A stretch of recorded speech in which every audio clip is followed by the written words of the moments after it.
Si les hommes ne se repentent pas et ne s'améliorent pas, le Père infligera un terrible châtiment à toute l'humanité.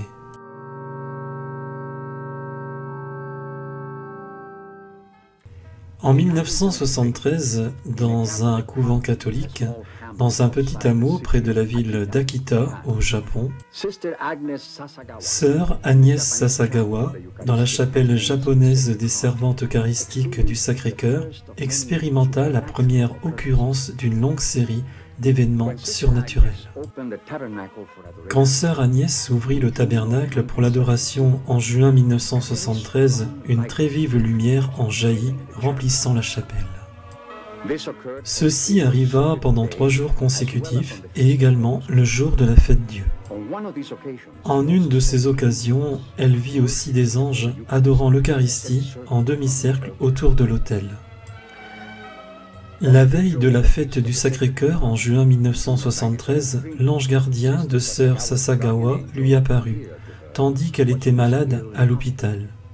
Là-bas, l'ange lui apprit à dire la prière de Fatima après chaque dizaine de chapelets. Ô mon Jésus, pardonnez-nous tous nos péchés, préservez-nous du feu de l'enfer, et conduisez au ciel toutes les âmes, spécialement celles qui ont le plus besoin de votre miséricorde. Cette prière était quasiment inconnue au Japon au début des années 70.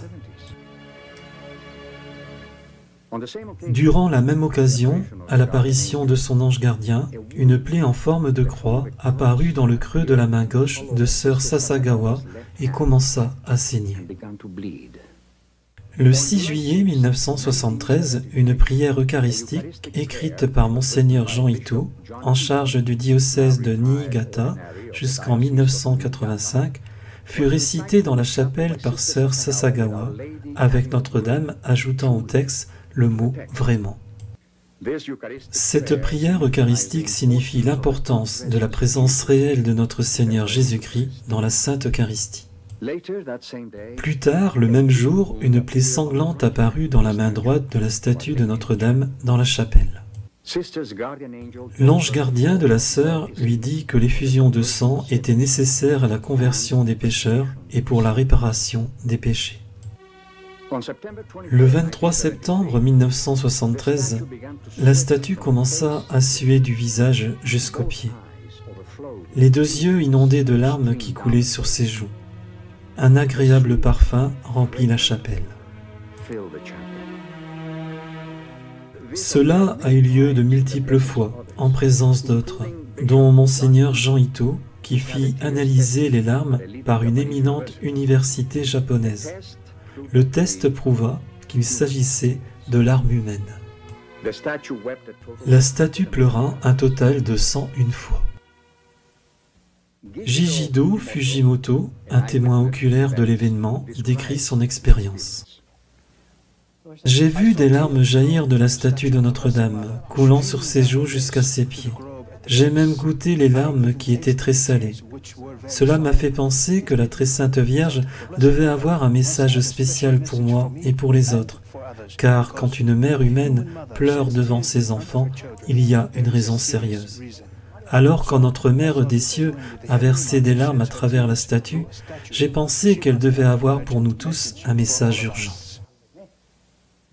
Selon sœur Sasagawa, la Sainte Vierge veut rassembler des âmes compatissantes qui peuvent plaire à Dieu par leur souffrance.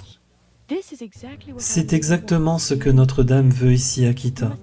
Vous devez vous repentir, commencez à prier Dieu avec un cœur bon et pur. Convertissez-vous à lui et tournez vos vies vers lui. Il est bon de devenir chrétien et de connaître la miséricorde de Dieu. Dieu veut que nous réformions nos vies. Le monde est si corrompu et égocentrique. Il nous aime tellement. Il essaie de nous sauver du châtiment à travers le message de Notre-Dame.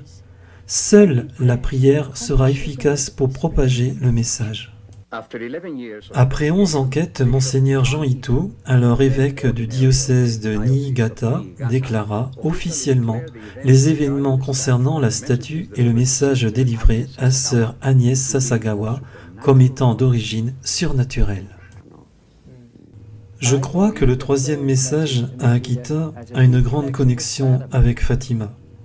Même après que la Sainte Vierge ait délivré son message à Fatima, les gens ne se repentent pas. Notre-Dame devait répéter et faire revivre le message de Fatima. La vidéo qui va suivre est un enregistrement de sœur Sasagawa parlant de sa rencontre avec Notre-Dame. Précédemment, elle m'avait appelé ma fille, ma novice.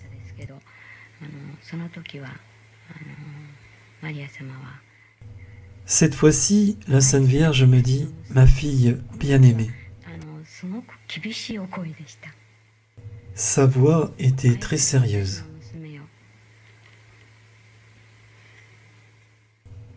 Ma fille bien-aimée, écoute attentivement ce que je vais te dire maintenant et parle-en à ton supérieur.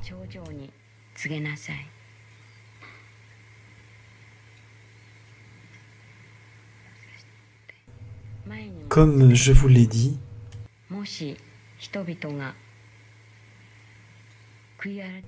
si les hommes ne se repentent pas et ne s'amendent pas par eux-mêmes, le Père fera tomber un grand châtiment sur l'humanité. Ce sera un châtiment plus grand que le déluge, comme on n'en aura jamais vu avant.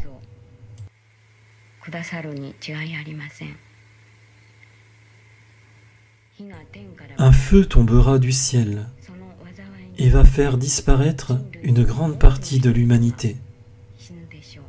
Les bons comme les mauvais, n'épargnant ni les prêtres, ni les fidèles.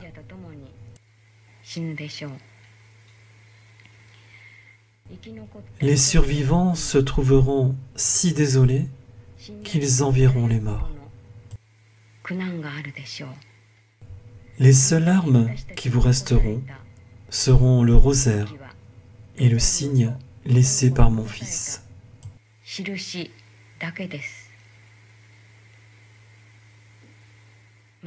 Chaque jour, récitez les prières du rosaire. Avec le rosaire, priez pour le pape, les évêques et les prêtres. Le démon s'infiltrera même dans l'Église, de manière que l'on verra des cardinaux s'opposer à des cardinaux et des évêques contre des évêques. Les prêtres qui me vénèrent seront méprisés et combattus par leurs confrères. L'Église et les autels seront saccagés. L'Église sera pleine de ceux qui acceptent des compromissions, et le démon pressera de nombreux prêtres et des âmes consacrées à quitter le service du Seigneur. Le démon va faire rage, en particulier contre les âmes consacrées à Dieu. La pensée de la perte de tant d'âmes est la cause de ma tristesse.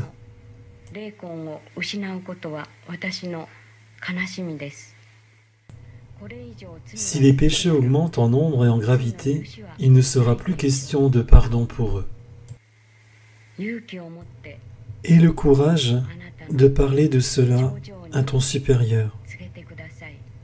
Ton supérieur appellera tout le monde à prier ardemment et à s'efforcer de faire des dévotions de prière et de réparation.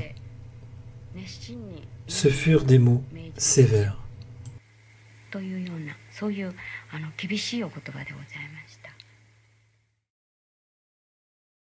Seul un petit nombre de catholiques connaissent Notre-Dame d'Akita, mais le message, comme celui de Fatima, est un spécifique avertissement de châtiment pour le monde entier.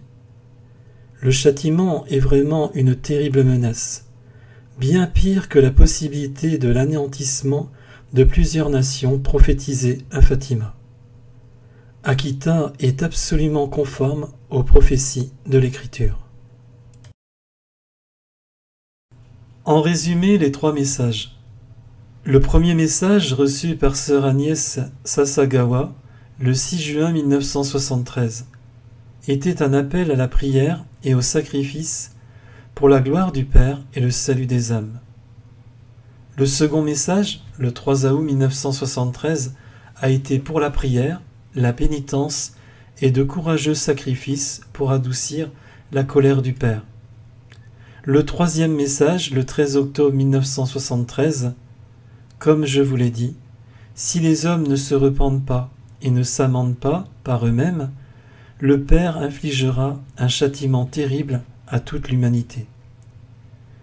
Les seules armes qui vous resteront seront le rosaire et le signe laissé par mon Fils. Sœur Agnès Sasagawa a reçu un nouveau message le 6 octobre 2019 après ceux reçus en 1973. Ce message démontre l'urgence absolue de prier notre Père afin d'éviter le terrible châtiment. La bonne chose à répandre à tout le monde est « Couvrez-vous de cendres et s'il vous plaît, priez le rosaire pénitentiel tous les jours. » Vous, sœur Sasagawa, devenez comme une enfant et chaque jour veuillez offrir des sacrifices.